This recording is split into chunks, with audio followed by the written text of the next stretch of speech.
guys, welcome back to the channel. So today I'll just give you a quick video of this trap. So this is for the Polygraphus shot hole borer. So this is like a detection device to make sure that borer insect's not present in the area. So it's just on a bamboo stick, and yeah, so I don't know what these little things look like, but it's looking like there's nothing on there. And so I'm guessing that's what it looks like there. That little oh yeah, trap insect. Okay, I like that picture. Makes sense. But yeah, I've never seen one of these around, so if it's detected anything or not, I'm not too sure. Get a close-up view on it. Yeah, I don't know, it doesn't look like it, but yeah, I'm not entirely sure.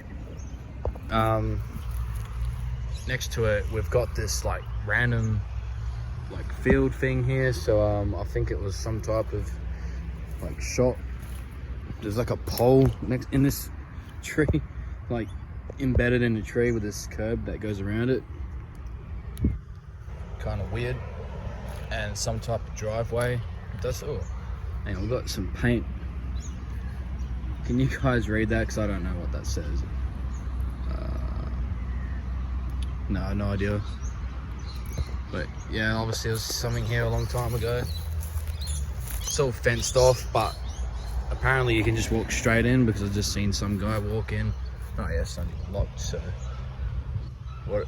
Oh yeah. Got entrance here to go into whatever was here before. I have no idea what used to be here. It's a big block of land. But yeah, so let's have another little look. Oh yeah, we got another curb here embedded in the tree.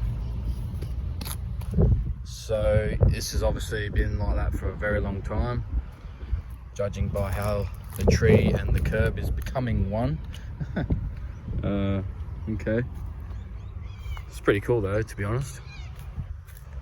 Barbed wire fence. Alright guys, well thanks for watching, and we'll see you in the next one.